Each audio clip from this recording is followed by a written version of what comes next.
अभी यहाँ भी जाएंगे ना, गुरुद्वारे में जाएंगे। शहरी साहब मोबाइल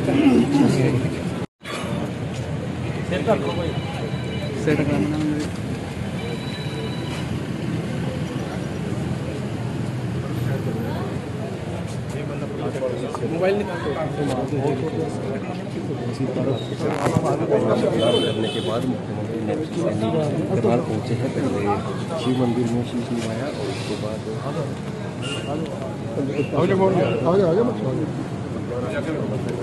उसके द्वारा स्वागत है।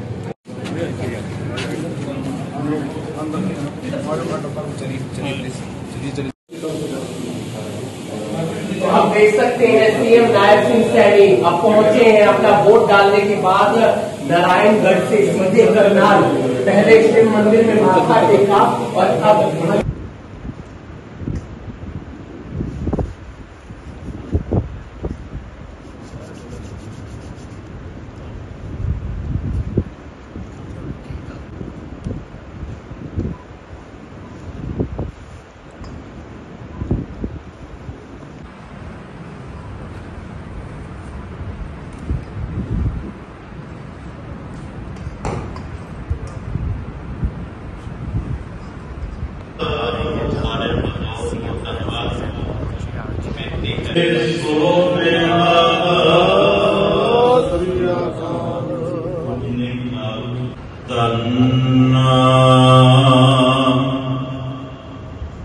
वाहिगुरु साहिब जीओ सोरठ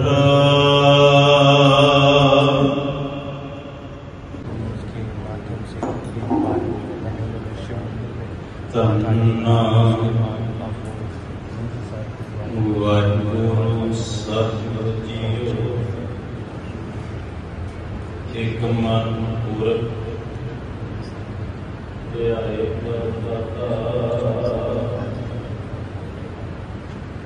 संत सखा सदा विख्याता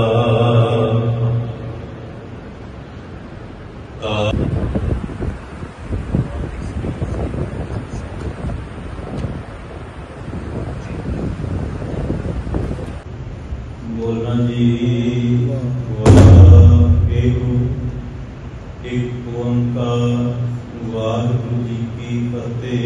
श्री भगत अंगद गुर तेग अरदास रामदास होई सहाय। अर्जन हर गोबिंद नाम सिमरो श्री हर राय। श्री हर कृष्ण ते आइए जिस डिठे सब दुख जाए। निकाणियां दे तान ने ओटियां दी ओट सच्चे पिता वाहिगुरु। धन धन श्री गुरु नानक देव जीओ महाराज आप जीओ दी चरण छो प्राप्त। वाहिगुरु जी का खालसा। एक तो स्पेशल कर रही थी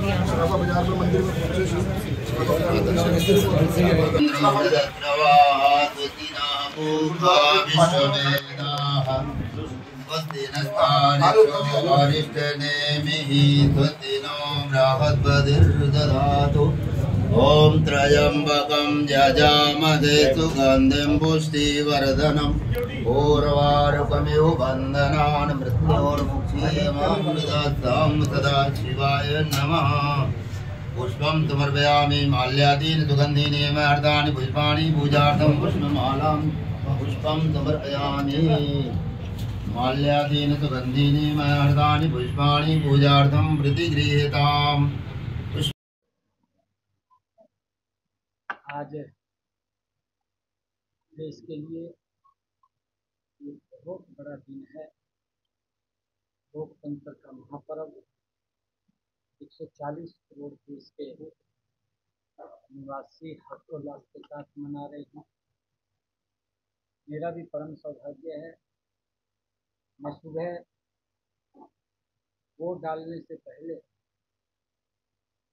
गांव में महादेव के चरणों में गया और गुरु रविदास जी महाराज के चरणों में जाकर के शीश नवाया और फिर गुरु साहिब के गुरुओं के चरणों में जाकर के शीश नवाया और फिर हमने मतदान इस राष्ट्र की मजबूती के लिए, देश सुरक्षित हो, देश मजबूत हो, लोकतंत्र मजबूत हो, उसको लेकर के हमने मतदान किया। और पिछले 10 वर्षों में जिस प्रकार से हम देखते हैं कि दुनिया में भारत का रुतबा बढ़ा है,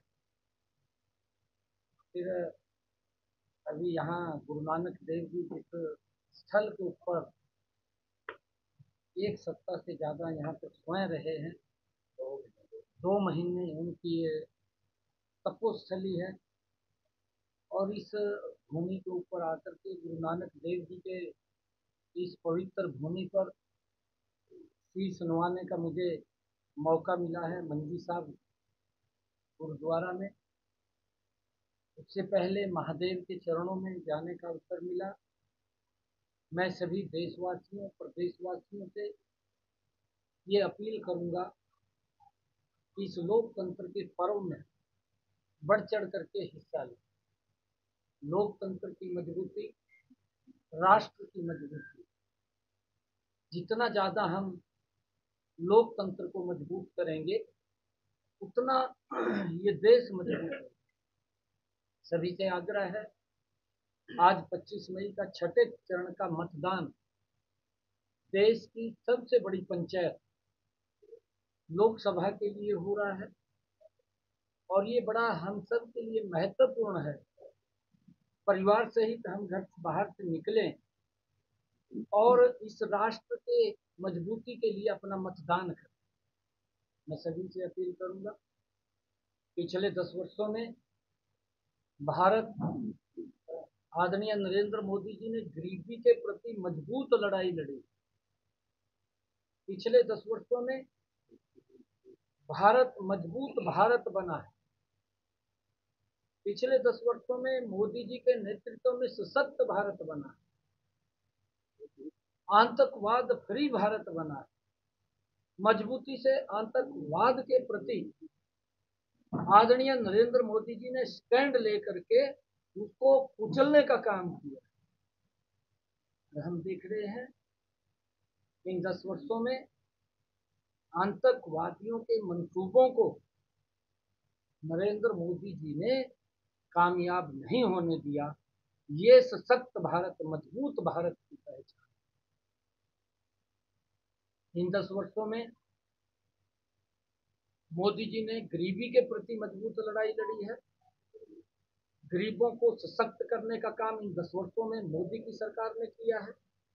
विभिन्न योजनाएं हैं, चाहे आवास बना करके दिया हो, आयुष्मान कार्ड के माध्यम से उनको सुरक्षित किया हो, या उनको जनधन खाते खोल करके उनको सम्मान देने की बात हो, 4 करोड़ से ज्यादा मकान बना करके देने की बात हो, 9.5 करोड़ बहनों की रसोई में गैस का कनेक्शन सिलेंडर पहुंचाने की बात हो। हर दृष्टि से भारत को सशक्त और मजबूत आंतरिक रूप से भी किया है और बाहरी रूप से भी आदरणीय मोदी, क्योंकि जो हमारी सीमाएं हैं, सीमाएं हमारी कमजोर थी 2014 से पहले। 2014 के बाद जब से नरेंद्र मोदी जी देश के प्रधानमंत्री बने, हमारी सीमाएं भी मजबूत हुई हैं, हमारी सीमाएं भी सुरक्षित हुई हैं, देश के नागरिक भी उन्होंने सुरक्षा का भाव आया है। ये मजबूत सरकार की पहचान है। मैं सभी से अपील करूंगा, हरियाणा वासियों से अपील करूंगा कि मोदी जी के इस नए भारत में, मोदी जी का जो विजन है कि 2047 को तक हमने भारत को विकसित राष्ट्र बनाना, और जो 2014 से पहले हरियाणा में भेदभाव होता था, नौकरियां पर्ची और खर्ची पर मिलती थी, नौकरियों के लिए जमीन बेचनी पड़ती थी, परंतु मोदी के भारत में डबल इंजन सरकार में ना तो किसी को जमीन बेचने की आवश्यकता है ना पर्ची ना खर्ची की आवश्यकता है। युवाओं में भी एक बड़ा विश्वास इन 10 वर्षों के अंदर ये डबल इंजन की सरकार मोदी सरकार के अंदर बढ़ा है। मैं अपील करूंगा सभी से, युवाओं से अपील करूंगा, बहनों से अपील करूंगा, जिस प्रकार से बहनों को सशक्त किया है, किसानों को सशक्त किया है, 6,000 रुपये प्रधानमंत्री किसान सम्मान निधि, उनकी अगर फसल का प्राकृतिक आपदा के कारण खराबा होता है तो ये डबल इंजन की सरकार किसानों के साथ कंधे से कंधा मिला करके खड़ी दिखाई देती है। तुरंत मुआवजा उनके खाते के अंदर पहुंचाने का काम ये सरकार करती है। आज किसान का विश्वास मोदी जी के प्रति बढ़ा है। आज युवाओं का विश्वास मोदी जी के प्रति बढ़ा है। महिलाओं को सशक्त करने का काम किया है। महिलाओं का विश्वास मोदी जी की सरकार के प्रति बढ़ा है। आज गरीब का विश्वास मोदी जी की सरकार के प्रति बढ़ा है। अपनी जीत जो 2014 से पहले चाहे वो गरीब था, कांग्रेस यूपीए सरकार के प्रति उसके मन में अविश्वास आ गया था, युवाओं के मन में भी अविश्वास आ गया था, किसान के मन में भी कांग्रेस सरकार के प्रति अविश्वास था, महिलाओं के अंदर भी कांग्रेस सरकार के प्रति अविश्वास था। इन 10 वर्षों में हर वर्ग को आदरणीय नरेंद्र मोदी जी ने विश्वास में तब्दील करने का काम किया है। मैं अपील करूंगा, हरियाणा में खिला करके नरेंद्र मोदी जी के पास भेजने का काम हरियाणा के लोग करेंगे। आज हरियाणा के लोग आदरणीय नरेंद्र मोदी जी से बड़ा प्रेम और स्नेह करते हैं। मोदी जी भी जब प्रधान सेवक की भूमिका में रहते हैं तो हरियाणा के ऊपर भी अपना पूरा प्यार लुटाने का काम करते हैं। हम देखते हैं इन 10 वर्षों में आदरणीय नरेंद्र मोदी जी के नेतृत्व में हरियाणा में एक भी जिला इन 10 वर्षों में ऐसा नहीं रहा जिस जिला के अंदर 4 लेनिंग रोड, जिस जिला के अंदर एक्सप्रेस वे को टच न किया हो। हर जिला के अंदर सड़कों का जाल हरियाणा के अंदर बचाने का काम इन 10 वर्षों में किया है। अब चाहे मेडिकल कॉलेज बनाने की बात है हरियाणा के अंदर, चाहे यूनिवर्सिटीज बनाने की बात है हरियाणा के अंदर, चाहे कॉलेजेस बनाने की बात है हरियाणा के अंदर, चाहे हॉस्पिटल बनाने की बात है हरियाणा के अंदर, युवाओं की मैंने बात की है, चाहे गरीब को मकान देने की बात है, आयुष्मान कार्ड देने की बात है, चाहे गरीबों को मकान बना करके, चाहे उनको गैस का कनेक्शन दे करके हर वर्ग का सम्मान बढ़ाने का काम मोदी ने पिछले 10 वर्षों के अंदर किया है। मैं सभी से अपील करूंगा कि मोदी को मजबूत करें और घर से निकल करके भारी संख्या में राष्ट्र की मजबूती के लिए, लोकतंत्र की मजबूती के लिए कमल के फूल को वोट। चुनाव कैसा चल रहा है प्रदेश में? आप कई स्थानों पर जाकर आए हैं, किस तरह की मतदान प्रक्रिया चल रही है? क्या लगता है? देखिए, लोगों के अंदर बड़ा उत्साह है, जोश है और लोग वोट पोल कर रहे हैं।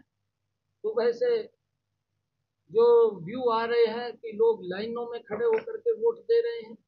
लोगों का नरेंद्र मोदी जी के प्रति बड़ा स्नेह प्यार है। मैं लगभग हमने 90 की 90 विधानसभाएं वहां पर जाकर के लोगों के बीच में सरकार की नीतियों के बारे में बताया। लोगों में बड़ा उत्साह। आदरणीय नरेंद्र मोदी जी हरियाणा के अंदर आए, बड़ा स्वागत हरियाणा की जनता ने आदरणीय प्रधानमंत्री जी का किया।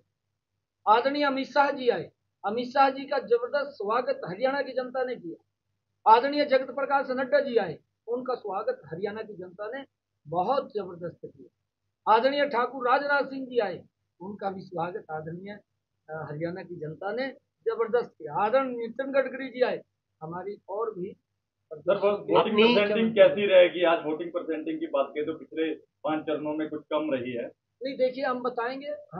हम अपील कर रहे हैं लोगों से कि घरों से बाहर निकल करके, गर्मी भी बहुत ज़्यादा है, 48 डिग्री का टेम्परेचर है, परंतु जैसा आदरणीय प्रधानमंत्री जी की रैलियाँ हुई, आदरणीय अमित शाह जी की हुई, नड्डा जी की हुई, आदरणीय ठाकुर राजनाथ सिंह जी की हुई, इतनी भयानक गर्मी में लोग धूप की परवाह किए बगैर आदरणीय प्रधानमंत्री जी के भाषण को, उनके वक्तव्य को सुनने के लिए लाइन थे, धूप में ही खड़ा होकर के सुना। मुझे पूर्ण विश्वास है हरियाणा के लोग इस गर्मी की भी परवाह किए बगैर परिवार सहित निकल करके भारी मतदान करें। अपनी जीत और मनोहर लाल की जीत को लेकर आप लोग कितने आश्वस्त हैं? वो भी मार्जिन उतना रहे तो और आपने अरदास भी की अभी। मैंने कहा है कि मैं गुरु के चरणों में आशीष नवाने के लिए अमनदीप साहब गुरुद्वारा में इस पवित्र भूमि पर, जहाँ पर स्वयं गुरु नानक देव जी ने 2 महीने रह करके इस भूमि को तपस्या की, एक मार्ग दिखाने का काम यहाँ से किया, और उस भूमि के ऊपर मैं आया हूँ शीश नवाने के लिए। और हम पूर्ण इस बात से आश्वस्त हैं, क्योंकि जो काम किए हैं, गुरुओं की जो प्रेरणा है, वो गुरुओं की प्रेरणा को लेकर के सरकार उस दिशा में काम कर रही है। गुरुओं के दिखाए हुए रास्ते के ऊपर चलते हुए ये हमारी सरकार, डबल इंजन की सरकार, ये लोगों के हित में काम कर रही है।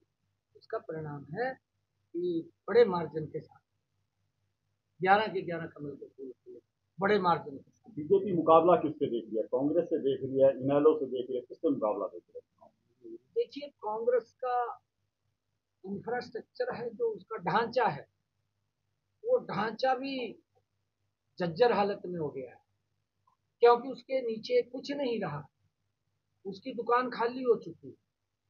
अब उसके ढांचे के अंदर कुछ भ्रष्टाचार में लिप्त कुछ लोग हैं, उस ढांचे को लेकर के खड़े हुए हैं, और वो ढांचा भी जब 2029 का चुनाव आएगा उससे पहले ढह जाएगा। वो ढांचा भी दिखाई नहीं देगा, क्योंकि लंबा समय कांग्रेस को देश के ऊपर शासन करने के लिए मिला है। अगर 60 साल कोई दल देश के ऊपर शासन करे और फिर वो दल के नेता बोलें कि यहाँ पर ये कमी है, वहां पर वो कमी है, इसका जिम्मेवार कौन है? इसका जिम्मेवार वही दल है।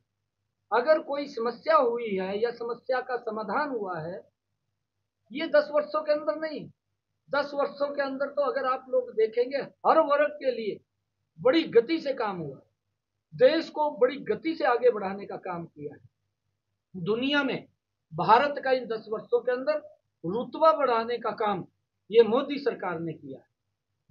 हमें इस बात का बड़ा आश्चर्य होता है, दुख भी होता है कि विपक्ष, कांग्रेस को विपक्ष में नहीं लोगों ने स्वीकार किया। उन्होंने घमंडिया गठबंधन आपस में इकट्ठा होता है। मैंने कहा है कि खाली ढांचा रह गया, ढांचा के अंदर भी कुछ लोग हैं, बाकी जमीन खिसक चुकी है, जमीन के ऊपर कुछ नहीं है। फिर भी वो ढांचे के अंदर जो लोग हैं, देश को बदनाम करने में कोई कोर कसर नहीं छोड़ रहे। राहुल गांधी साहब, जो एक बड़े दल के 60 वर्षों तक जिसने शासन किया हो, जिस दल ने, उस दल के नेता वो मानते हैं। देश नहीं मानता, परंतु कुछ ढांचा में जो लोग हैं वो राहुल को नेता मानते हैं, क्योंकि उससे बाहर नहीं जा सकते, परिवार से बाहर नहीं जा सकते, उनको मानना पड़ेगा। जो राष्ट्रवादी लोग थे कांग्रेस में, धीरे धीरे करके वो उस ढांचे से बाहर निकल रहे हैं, क्योंकि तभी मैंने कहा कि उसके अंदर कुछ ढांचा है और कुछ लोग हैं। वो व्यक्ति इंग्लैंड की असेंबली में जा करके वहां के सांसदों के बीच बैठ करके भारत के को बदनाम करने का काम करता है। नरेंद्र मोदी जी दुनिया में ईमानदारी से भारत का रुतबा बढ़ाने का काम। सब्सक्राइब करने की आपकी जिम्मेदारी, खबरों की जिम्मेदारी हम उठा लेते हैं। धन्यवाद।